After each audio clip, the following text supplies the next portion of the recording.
the Browns Wire. You like that? You like that? Yeah, I've been messing around with it. Yeah. Welcome to the Browns Wire podcast. This is your host, Josh Keatley. With me is Donovan James. We have a very special but sad episode. We've been doing Browns victory Tuesdays, but today it's a Browns loss Tuesday. The Browns lost to the New York Jets, who are now 2-13. The Browns sit at 10-5 after losing 23-16.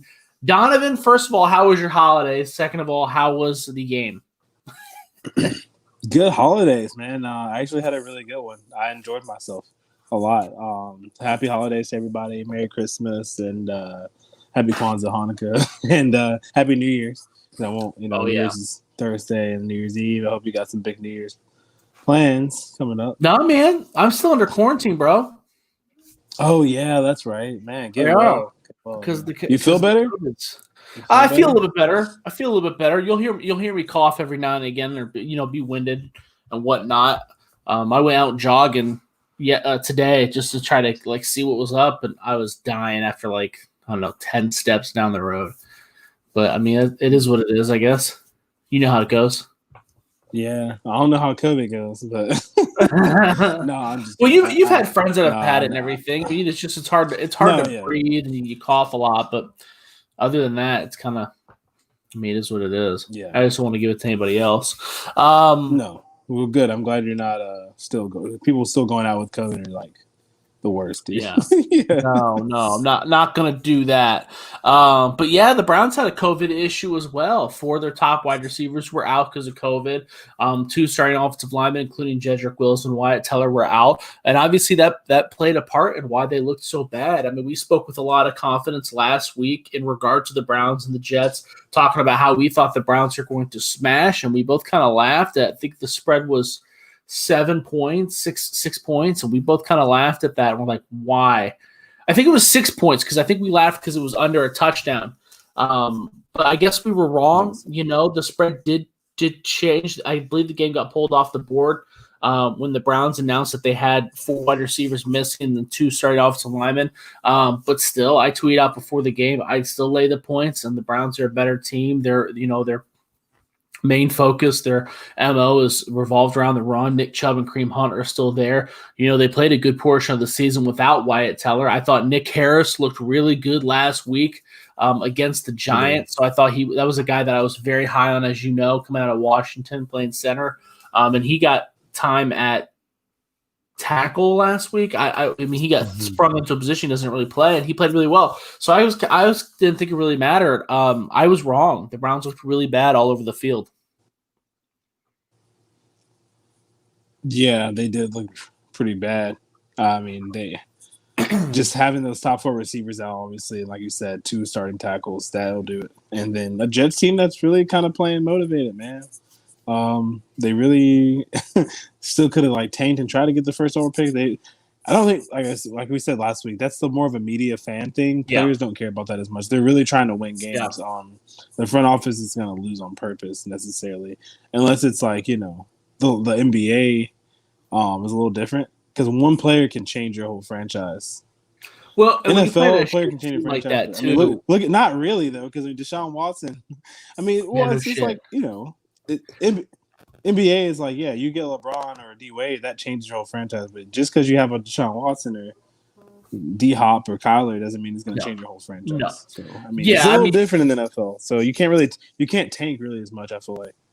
You're absolutely right, and I've covered the Browns long enough, and Jeff Risden, who's our editor, has covered the Lions long enough to know that it doesn't necessarily matter how many of those picks you string together. You gotta get them. Not one player makes an impact. There's a lot of things that go into it. Plus, those players don't want to tank because it's an audition. When you're playing a shitty team like that, you never know when your last day on the roster is going to be. So you're going out there, you're trying to perform, you're trying to get paid. A lot of those guys are on 1-year contracts. Look at a guy like Sam Darnold. Do you think he cares that if they get what pick they get? No, he's going to go out there. He's going to try to do the best he can. Same with Jamison Crowder. Same with the Braxton Berrios kid. They're trying to get paid. Terrell Basham, who had a big game against the Browns, that guy is trying to stick on an NFL roster. Looks like Donovan just cut out, so hopefully he'll join us back here soon. Maybe he didn't hear me. Yeah, with that loss, with the Browns loss, they also lost to the number one wild card spot. Heading into the weekend, they were number 5 seed, but that loss bumps them out. Donovan, can you hear me all right? I didn't hear the last thing you said. Say that one more time. The Browns loss knocked them out of the number one wild card spot. They were sitting at number 5, and that loss knocks them out. Now they have to win this Sunday to get in the playoffs, Right. or have the Colts lose. So it kind of does suck because it kind of pushes them out of the playoff picture. I don't think there's going to be any issue. There's a lot of cards that I feel like can fall the right way for the Browns to land in the playoffs, even if they lose to Mason Rudolph. But what do you think? They can't lose this game to the Steelers with the backups, man. They gotta win this game, especially versus Mason Rudolph. It's not must win. I mean, yeah, they gotta win this one. This is a gimme game. Like, I mean, the Steelers are still got good players. They're NFL guys. Any given Sunday, excuse me. I always believe in that quote, but they should go and win this game. But yeah, I mean, they could get some help. But it'd be insane to me if the Browns didn't make the playoffs. And I know you, as a Browns fan, and me just watching and covering them for the past few months, like it'd be a travesty, really, to have the best season in 20 years, one of the best seasons ever in Browns history. And you're 10, yeah, for sure. And to not make the playoffs this year would be sad. Honestly, really sad. You at least got to get in the dance, man. You got to get in the dance, really, because the Ravens. I do like the Ravens. They have a good team. I think they're pretty dangerous, but I want to see the Browns get in. I mean, I think they will. I think they'll take care of business. They'll take care of business. We'll see. Well, obviously, we both want to see the Browns, right? We both think Kevin Stefanski's done a great job. We think that the Browns have done a great job being in the position they're at. I never would have envisioned them winning 10 games in a COVID-shortened offseason with a new offensive coordinator, new head coach, a first-time head coach, and OBJ being out this season. That sounds insane to me. So I'm pretty happy and proud of where they're at, even if the Browns lose on Sunday to the Steelers. I know it's quote-unquote the backups, but Mason Rudolph is not as terrible as everybody acts like he is. I think that his social media life and the supposed reason for Myles Garrett's outburst last season has played a role in everybody thinking that Mason Rudolph sucks worse than he is. But he's just an NFL backup. I don't think he's probably better than a lot of backups, and he's probably worse than a lot of backups. I don't think he's Andy Dalton or Jameis Winston or anything, but I don't think he's a terrible backup. And if he ends up in Cleveland, I'm not going to sit here and curse his name to the stars. And right now, he's the only backup that has in. Ben Roethlisberger is aged. He's an older quarterback. So there's a solid chance that he might be the only starter. That TJ Watt would probably sit on the bench too, just to avoid injury. But I mean, you got to think that a lot of those guys, they're not going to want Mason Rudolph to get destroyed out there either. So they might play a lot of their starting offensive linemen. James Conner, they might play him. They're at least going to play Benny Snell, who's just as good as been playing the last couple games. Juju Smith is probably going to play. That's a guy that you don't want rust on, because he does not seem like the kind of guy that you want to bench. I feel like there's enough talent there to where they scare me a little bit. What do you think? I don't know. They're a pretty deep team. Like they, especially at receiver, like they can go with Deante and Juju at receiver still or whatever instead of. I mean, they have good players. James Washington. James Washington. Yeah, they should win the game. The Browns. So, I mean, it's going to be close. I could see it being kind of the same score as the Jets, Cleveland, 23 to 16 or something like that, 24 to 17 around there. It'll be close. It's the Steelers Browns. It doesn't matter who's playing really, long as those jerseys are out there and they're playing each other. I mean, those teams. Mike Tomlin's going to want to win the game, of course, but I mean, this game really doesn't. I don't think it means anything to the Steelers, though. I mean, home field advantage. I mean, the Chiefs obviously locked that up and. Right, they're in the playoffs. Worst case scenario, they're still gonna want to ruin the Browns season. That's one thing I would. This is a rivalry game, but at the end of the day, the Browns should win by taking care of the football. Minimize this game. You really have to not have penalties, not turn the ball over, and run the football and get back to basics and really take care of business and not pussyfoot around the game like throwing. You don't need reverses in this game. You don't need to be airing it out, air raid. Or anything like that. No you shit. Just get back Nick Chubb, Kareem Hunt. hopefully, they got everybody coming back from the COVID. Rumor I don't know has it who's that gonna be they in, do. who's out. Rumor has it that the only guys that Okay. are scheduled to be out would be Harrison Bryant and Andrew Sendejo, but we'll obviously keep a close eye on that. Everybody knows how we like to do these pods by now, where we talk about the spread at the end of it and our upcoming predictions. Before we get to that, I still want to talk about the Jets game a little bit more, but I did bring up the Mason Rudolph fact. What do you think? Do you think that Mason Rudolph is just utterly atrocious and hands down that's going to be the reason the Browns win alone, or do you think that he's what do you think? Because like you said, he does get trashed on social media a lot. Is he that goddamn bad? I mean, he's Mason Rudolph's all right for a backup quarterback. He's an average backup, so he's below average. But I mean, he's way worse than Ben Roethlisberger. He fits. Well, yeah, I mean, he's way worse than him. Right. But he's not. He's a serviceable guy. Like he would be one of the probably. Like I said, he's like the Kirk Cousins of the backups. I think that's fair. Yeah, I feel like that's he's like fair a middle because he can have like some games where he throws some good passes and he won't lose a game necessarily, but he's not going to really win it. That's kind of what we saw him. And I would take that pretty long in college. In college, yeah, he was great. I liked him out of college. I thought he'd be like a low end starter, but he never, and he still could be, I guess, but I don't think he will because I think. He's not the quarterback in waiting anymore. I thought he was. No. I was like, oh, this is the guy that's gonna like take over for Ben and like be the starting quarterback for the next like decade. But like he's not that at all. But he's a backup for sure. He's gonna be a backup for like 12 years, man. And to me, that's a smart guy. He's tough. Yeah. I think he's tough. Everyone calls him the PUS word. You can say pussy. It's fine. I think he's actually pretty tough. I think he's pretty tough. I know I just spelled it out. I think he's pretty tough quarterback, and he's 6'4", 235, big guy. He really sling it down the field. I liked him when he was with James Washington. I met him. He was a nice guy, really nice guy when I met him at the College Football Awards with his teammate James Washington. But as far as him, I don't think he'll have a horrible game. He'll be in the middle. Probably have like a 40, 50 QBR, like a touchdown and a pick. He fumbles the ball a lot. He does fumble the ball a lot. He gets sacked a lot, holds the ball for too long. So. He sucked against the Browns last year too, but I mean, I don't think he should be the main focus. The fact is, Big Ben is the shit, and him sitting out is a big detriment because Ben Roethlisberger is so good. But before we move on to that, I do want to talk about the Jets game a little bit more. Obviously, we talked about the 4 wide receivers being out, and that was kind of talked about constantly during the broadcast. But I thought that the most obvious weakness was the offensive line with Jedrick Wilson, Wyatt Taylor being out. We touched on that at the beginning. We talked about Nick Harris and Kendall Lamb filling in. But what do you think? What do you see? Because, like I said, I think that completely changed the way the offense ran the ball. Their game script was those 2 guys out. What did you see?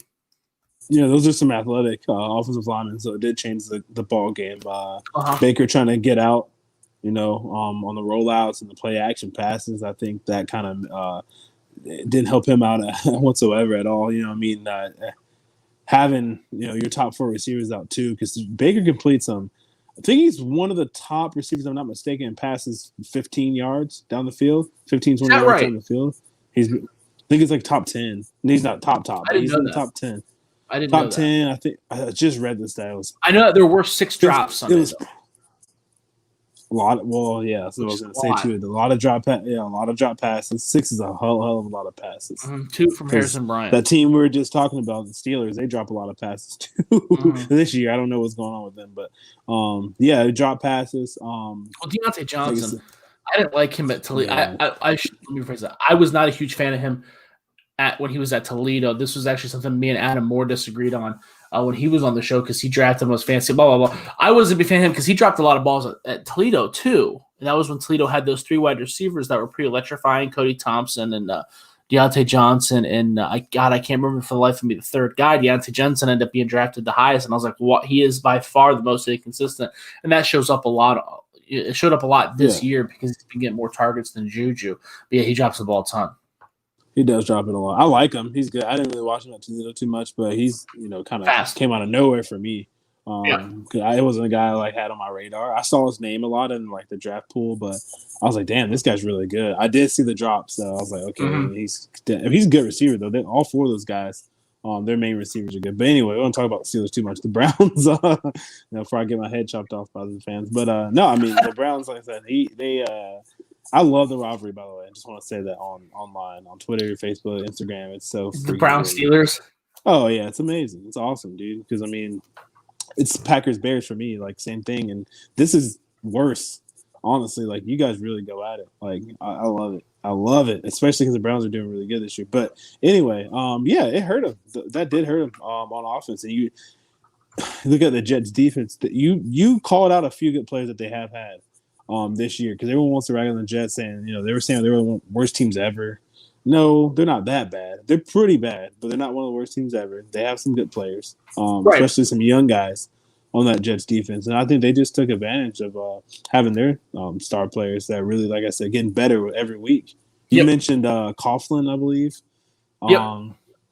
Is one of their better players, obviously, coming out of Minnesota and playing for the Jets there. And then the DB that had the interception last week. The big studs that I thought for the Jets were Terrell Basham, who was in Baker Mayfield's face constantly, and that was a guy that was drafted out of Ohio University by the Indianapolis Colts and kind of was lackluster, was a little bit of a tweener. Really showed up, really beat Kendall Lamb like a drum. And then Nick Harris had a lot of issues with John Franklin Myers, the big defensive tackle from Stephen F. Austin that was drafted by the Rams a couple years ago, kind of got a new home with the New York Jets and has played pretty solidly the last couple weeks. And again, worked Nick Harris like a rodeo clown. But that was who really shined that I thought for the New York Jets. We talked a lot about last week how they had a couple guys. Bryce Hall was the cornerback that we were talking about. Right. Yeah. But I thought the defensive line for the New York Jets was just too much for the Browns to handle for some reason, and they just really shine. I'm glad you brought that up because I came away very impressed with how the Jets defense played. Well, I don't know if impressed is the right word. I guess I came away shocked at how much better the Jets defense was than I thought they were going to play against this Browns offense. Yeah, and they still get what are they? They're going to pick number 2 overall, the Jets. So I think they at worst 3, I think. At worst 3, yeah. I mean, but okay. Well, we know everyone's been mocking Sewell to their team, or maybe a quarterback, depends on what happens. But they're fine. Like I like a team that at least is fighting at the end of the season and has a high draft pick, and they have some capital. Obviously, having that Seattle first round pick too. They have Seattle's first and third or whatever. So I mean, they have their own first or 2 firsts. They can do a lot of different things, and so the Jets are fine. They played really hard, and I'm looking forward. Maybe they'll win 3 in a row, be 3-13, and then go from there for next year. I mean that's a better. It was the perfect storm. We talked about the COVID issues hitting the Browns, with the guys sitting out, but at the end of the day, the Jets played a really good game. The Browns did not have an answer for him. Sam Darnold played really well. Jamison Crowder played really well. Sam had a big run for them, and he kind of settled down and played well. Couple big passes too. Sporadic sometimes. Yeah, a couple big passes there. What he does, what he's been doing since San Clemente High School, USC. Sam, we're both big Sam fans. I wish the best for Sam out in New York. But I mean, as far as the Cleveland Browns go, that's one of the games that if I'm coaching, I almost throw that tape away and say, what we were up against with COVID, having all those players out, and you still should have won that game for sure. But we lost, and then we go play our rival, the Steelers, and they've got a couple starters out too, and we go try to drub their head in and win the football game at any means necessary. Special teams guys need to step up, backups, whoever. We all need to step up and play our best game so we can get into the playoffs and. The tournament, man. That's what they say it is. The tournament. Randy Moss calls it the tournament.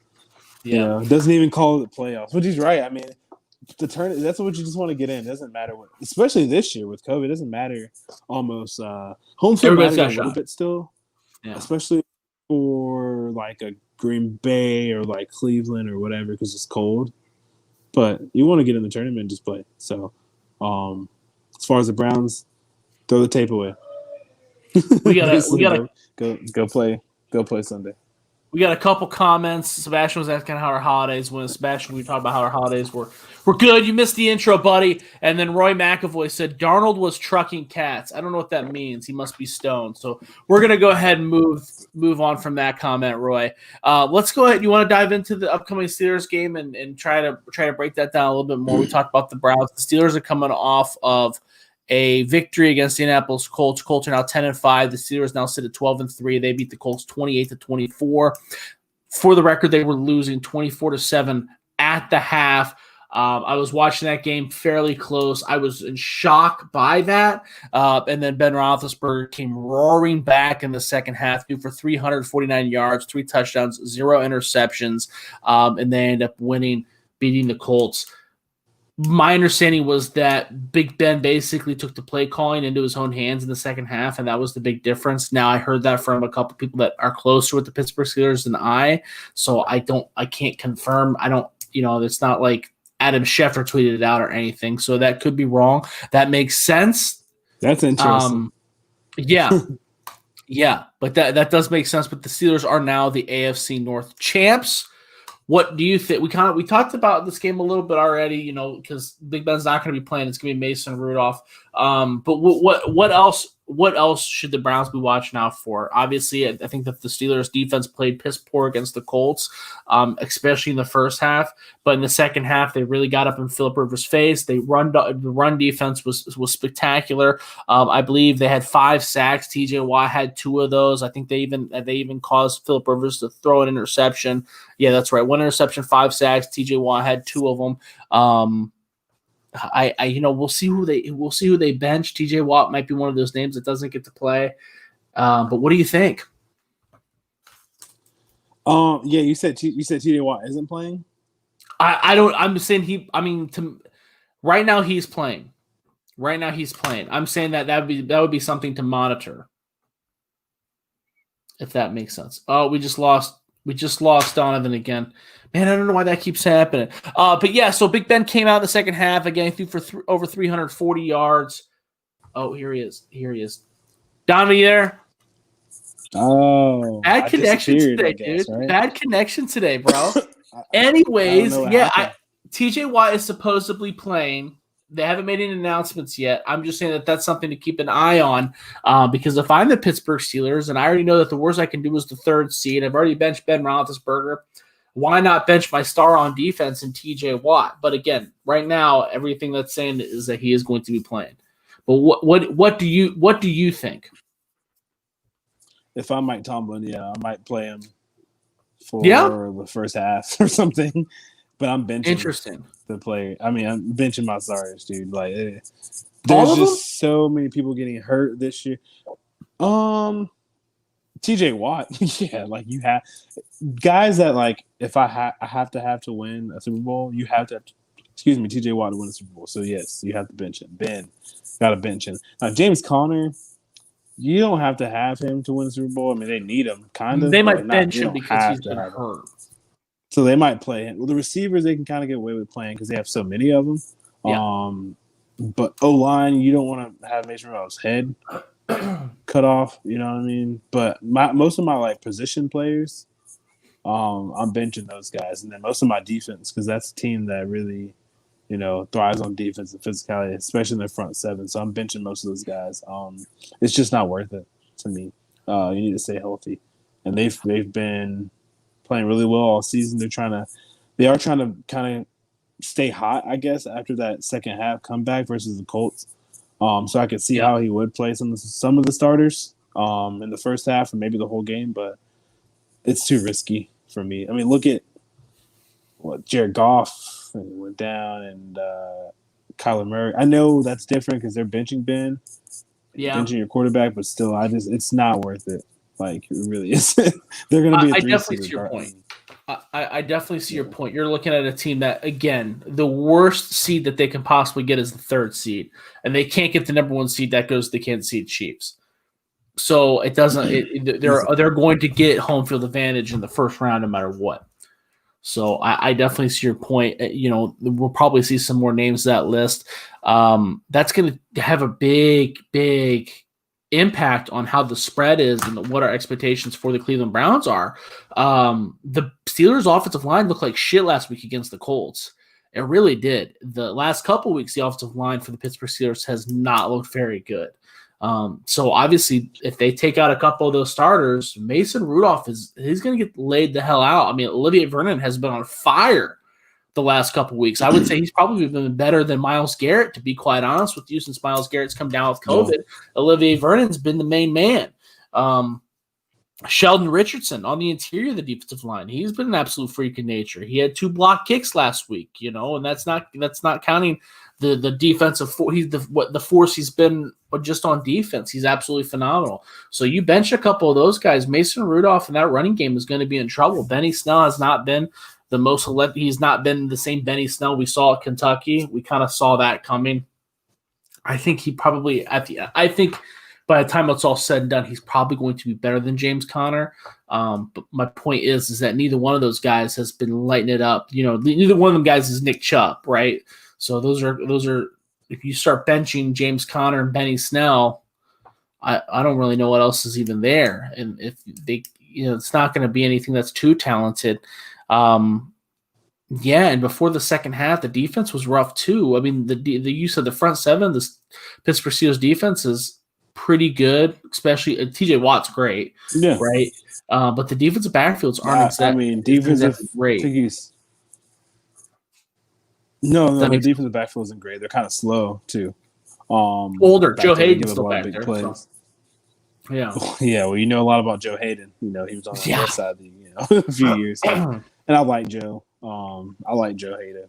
But he's not as good as I thought he would be. I was in love with him coming out of Florida. But no, I mean, yeah, you're right. I think TJ Watt is. I don't know if he's defensive player of the year because I haven't dived into it as much. But if I had to pick, he would definitely be top 3, top 5 for defensive player of the year. I don't know. For sure. I think Aaron Donald probably defensive player of the year, in my opinion. But they might be tired of his dominance and give it to TJ Watt. I don't know. I think Aaron Donald's, man. I just feel like Aaron Donald's, God, he's so good. He's so fun. I've never had so much fun watching a defensive tackle before. He's another world. TJ Watt has a lot of help too. Is he? Well, I had a debate with someone about. I know this is totally off topic, and I'm sorry, but and old head, new school for me, I guess. But it was Donald versus Warren Sapp. I was like, dude, I think Aaron Donald's better than Warren Sapp. Sorry, I don't know. Sorry. Man. Yeah, he probably is. What's up? He probably is. Donald's probably better. Well, he's not done yet. He's got a long way to go. But the Steelers team. I think that you're right. I think that you're right. I think that Donald's already had a better career than Sapp. If I really broke it down. So. Personally, and Sapp has a Super Bowl.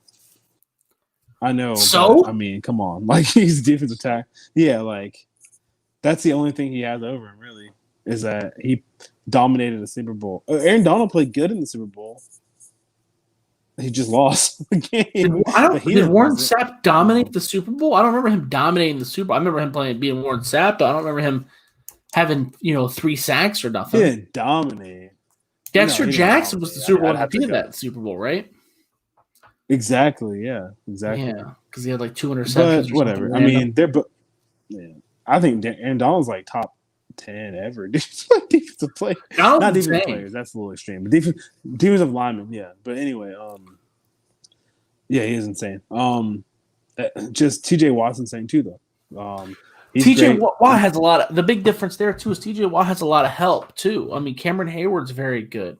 Stephon Tuitt's very good. He's – Bud Dupree's been playing very good. After being labeled a bust the first couple years of his career, he's exploded. It took a while. Yeah, it took a while for him to be good. He's a little banged up still, I think. But, I mean, he's a really good player. They're really – Stephon Tuitt, like you said, that guy's a monster, man. Notre Dame for 4 years in I think he started all 4 years at Notre Dame, if I'm not mistaken. So not only is it a good line, it's a very experienced line. All those guys have a lot of reps, like Bud Dupree in Kentucky and Stephon Tuitt at Notre Dame. You said Cameron Hayward, obviously Ohio State. So Yeah. those are top notch guys helping him out. But yeah, TJ's a monster, man. But at the end of the day, yeah, I'm thinking around 23-16, 24-17, like around 20, even 24-20, maybe something like that. But I think the Browns should win this game. They have to. So every time I feel like the Browns' backs against the wall this year, they've been able to pull it out too. So let's get in prediction time. The spread yesterday when I checked, the Browns were favored. The Cleveland Browns were favored by 7 points.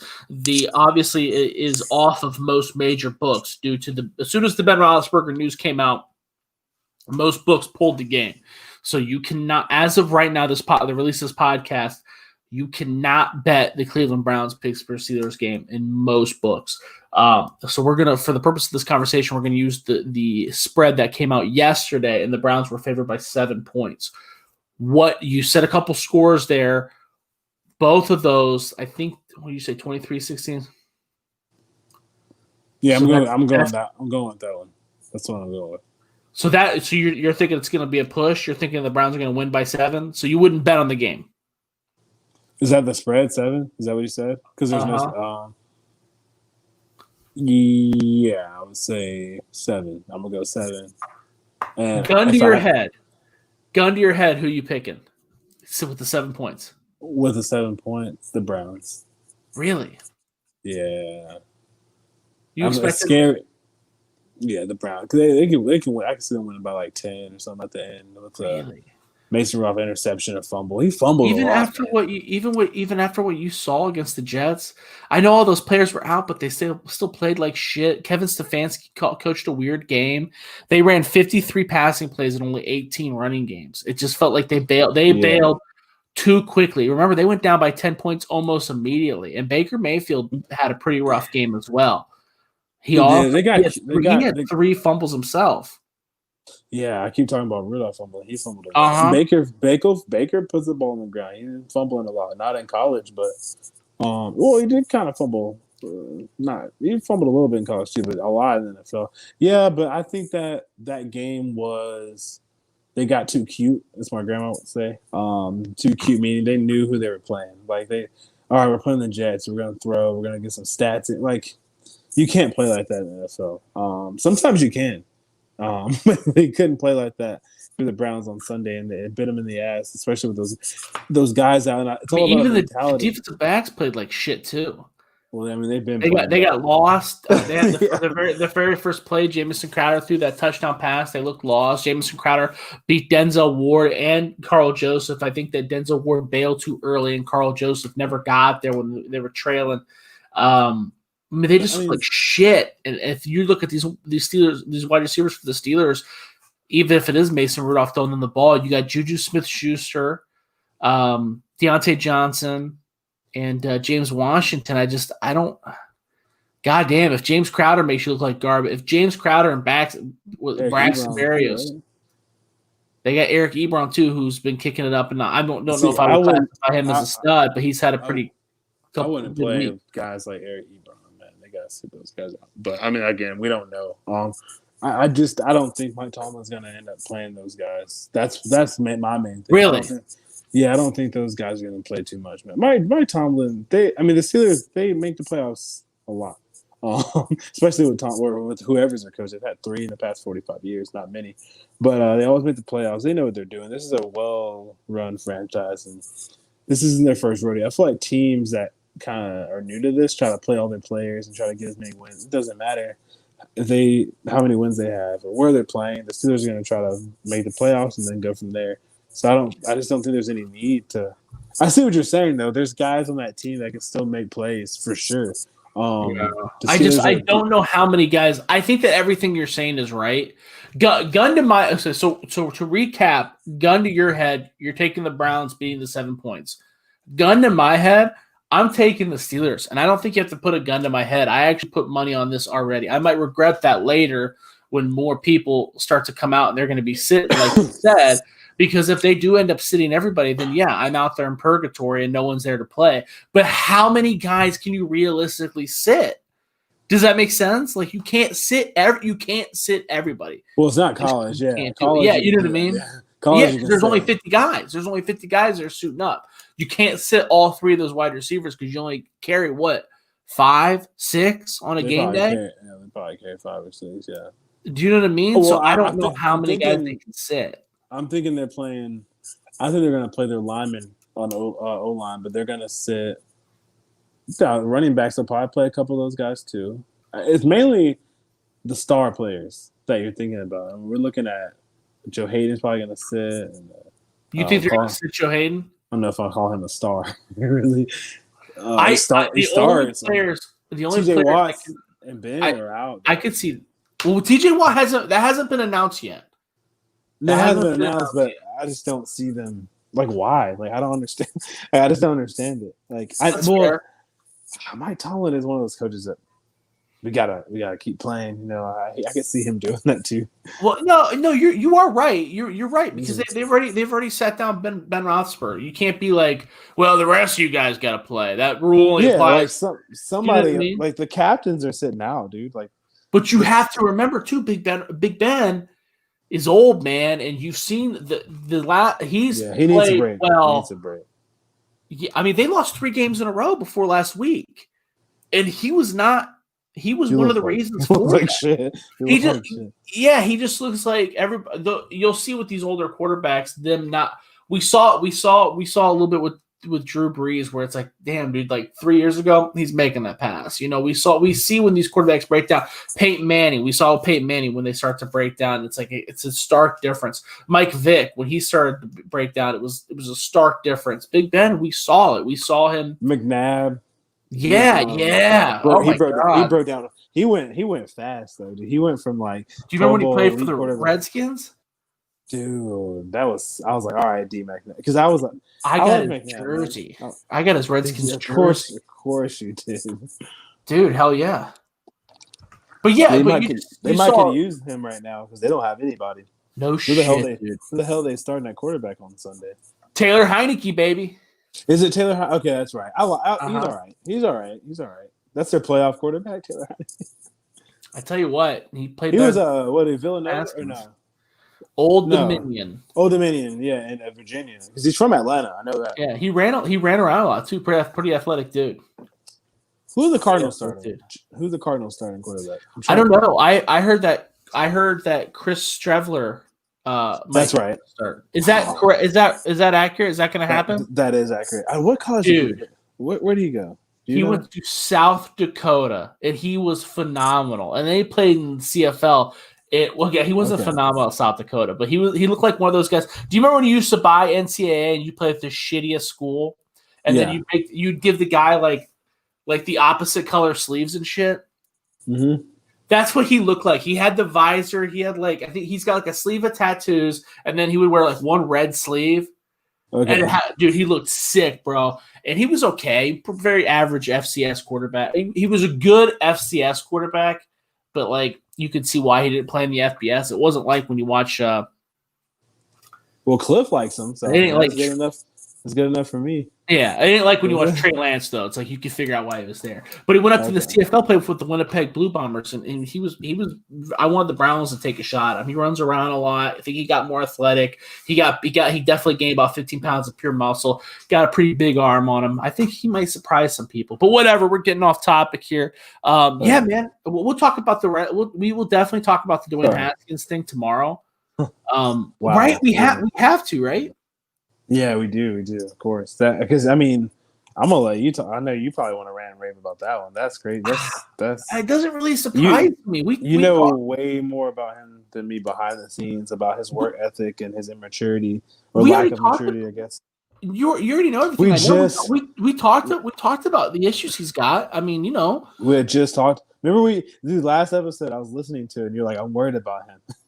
Yeah, dude. And one of my friends was like, dude, like y'all are acting like this man's like not gonna be on the team next week. Literally, bro. I'll send you the text after and screenshot. But he said that. He was like, you're acting like he's not gonna be on the team next week. And I was like, holy shit, dude. It's funny too, because I hate when like if you take like Adam Moore hit me up the other day. When Kevin Stefanski got hired, I was against it, and Adam Moore was really, really stoked about it. And he texted me taking his victory lap when I think it was something you tweeted about him being up for Coach of the Year. That's cool. That's an awesome victory lap. You were rooting for somebody and you end up being right. But dude, so people were texting me when Dwayne Haskins got cut because Dwayne Haskins was my number one quarterback that year. I had him above Kyler Murray. And they're like, dude, told you sucked. That was terrible, blah, blah, blah. And it's like, bro, don't victory lap because you were rooting for some guy to be a piece of shit. Like that's kind of messed up, dude. But we talked about it even on your show when the draft was happening. The whole Daniel Jones versus Haskins thing, I think, was a big thing because he got Giants fans won. We talked about it. I remember vividly because we talked. Everybody on your show was very upset that Daniel Jones got picked, and I had Haskins above. I had Haskins as my number one quarterback that year, and I stand by that. But I could see why both of those guys were taken ahead of him. Haskins has issues. It's really, and you talked about Mark Sanchez and Sam Darnold as two examples just from USC where guys only had 1 year starting experience at quarterback before they came out. It's hard to do that. It's hard to find guys. Mitch is playing pretty well the past few weeks, but still Mitch isn't. But every other week, the guy's on the bench. Yeah. He's been benched 4 times, dude. Yeah, there's no denying. It's the biggest game of Mitch's career coming up on Sunday. By the way, I just want to let people know that this is a for sure. Because if this is a base, they're a playoff team, possibly. You know what I mean? If he goes out and wins this game and plays well versus the Packers, they're gonna end up giving him an extension. Trubisky was my number one quarterback that year. There's no denying that Dwayne has. You look at talent. I feel like you know your talent. It's there. It's just that some of these guys have the mental thing. Like you can't really. It's hard to gauge that. We don't really talk to these guys like on a week-to-week basis. Yeah, and people are messaging me. He sucks. He didn't have what it takes. No, you don't throw 50 touchdown passes in the Big Ten. And have no talent. You just don't. You don't have that. He's 6'5", he's 230. We've seen him thread the needle. He's good. We know that he's good. We know that he's capable. Just like Mitch Trubisky. Come on, dude. You know that he's got talent. But it's hard. It's hard to have 1 year of starting experience and then go to the NFL. You saw with Tommy Maddox. Tommy Maddox was drafted by the Denver Broncos in 1993 to take over for John Elway in the first round out of UCLA. Was so goddamn bad that he left the league. And you didn't hear about him again until he won the XFL championship, came back, won NFL Player of the Year with the Pittsburgh Steelers. Do you know what I mean? Like, because that guy, it's hard to do that. Those quarterbacks there's just certain boxes that they have to check. They need 3 years of starting experience. They need to be team captain. He'll get another chance. He'll get another chance. All these quarterbacks. He might be great. They all get second chances. It doesn't matter. They all get second chances, and as long as they don't have like drug problems, you know what I mean? They get second chances. Even then, they still usually get second chances. So, he's 21. So he's 21 years old. He'll get a second chance, and I hope hope it works out for him. Because that's the only bad part about the rookie deal now is that. He was paid $4 million, right? He was paid, let's say he's made $10 million in his career. Dude, Jamarcus Russell. Everybody keeps talking about him being a huge bust. That guy got paid. He got paid so much he destroyed the franchise for 10 years. Do you know what I mean? So him being a bust is way different than Dwayne Haskins being a bust. And I'm not saying, I feel bad for Haskins, but the rookie structure, and I'm not saying it was better the old ways. It's better now because these teams don't get. If you remember back in the day, teams were trying to get rid of that number one pick just because the way even with a guy like Trevor Lawrence, they'd be trying to get rid of it because the risk versus reward. You'd have to pay Trevor Lawrence $7 billion to play. Trevor Lawrence would immediately be the highest paid quarterback in the NFL coming in. I'm exaggerating a little bit, but he would he'd be top 5. He would be, and under the old structure.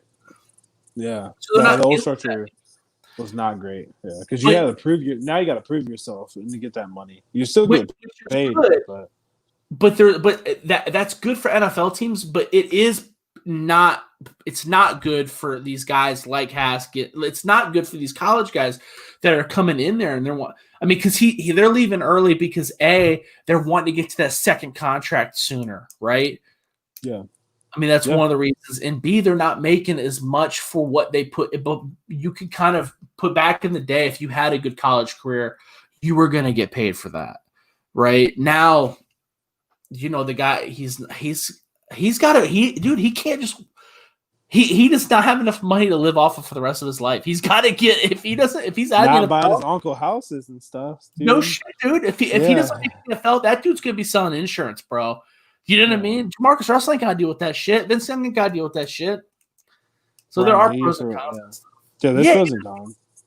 Cool thing about it though, like I said, he's young. He's only played for 2 years. He's not like damaged goods. He's really not in the NFL right now because of attitude and like work ethic problems.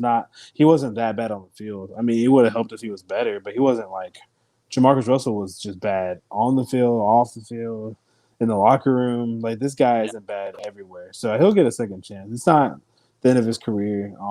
He'll get a second chance, and I hope it's obviously it's going to be as a backup quarterback, and I like to see him thrive, and hopefully.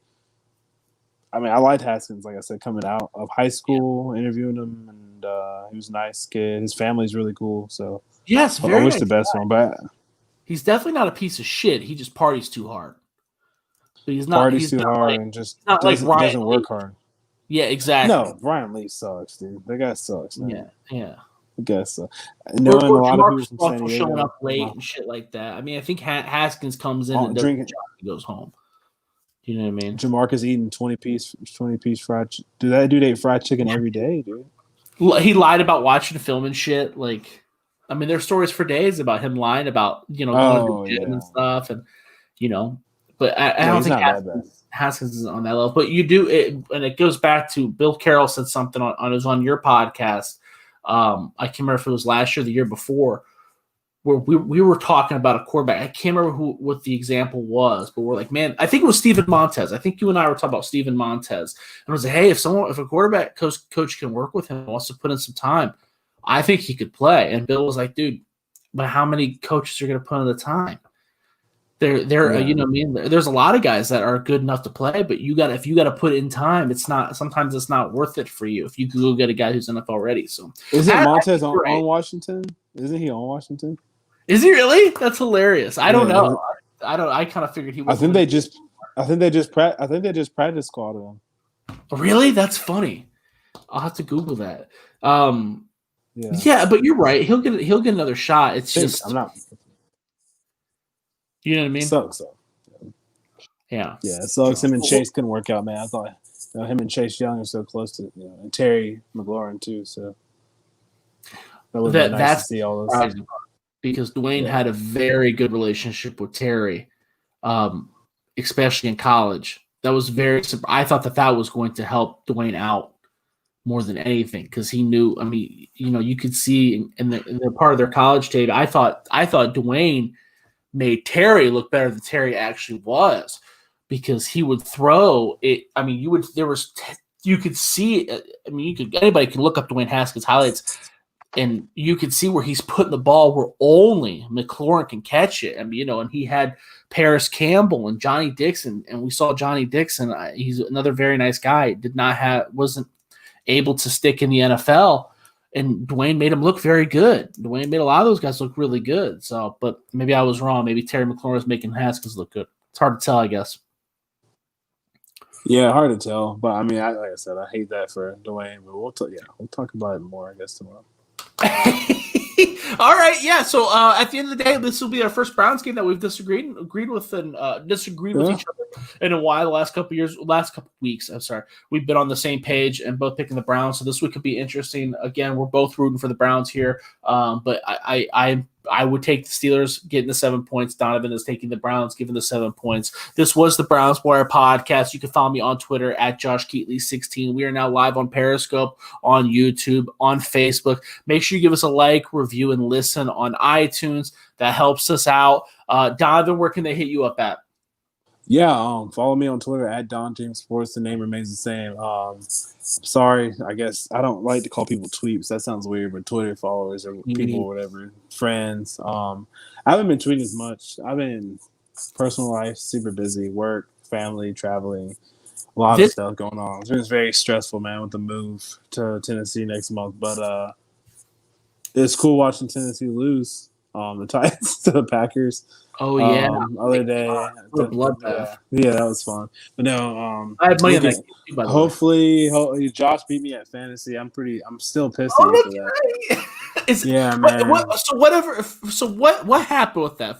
So Donovan and I Man. are in a fantasy league, and we checked on the scores last night, and it was like 500 to. Yeah, it had me playing somebody else, and it was like you said, it was like 500 to like 180 or something like that. And then I get back on today. Is everything back straight? Is everything's correct now? Everything's good. You and the guy that has Pac-12 subs is his name, Michael Johnson. Who is that? I don't know who that is. With that guy. No, I'm just kidding. I already bashed on the Pac-12 enough. I don't need other people doing it. I feel like I'm bashing on my son, but it's like I can do it, you can't.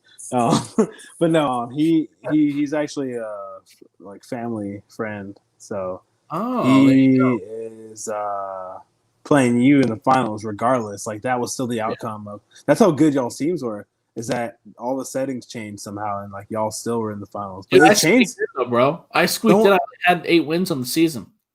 Yeah, man, I can't believe you beat me, man. Well, I can't.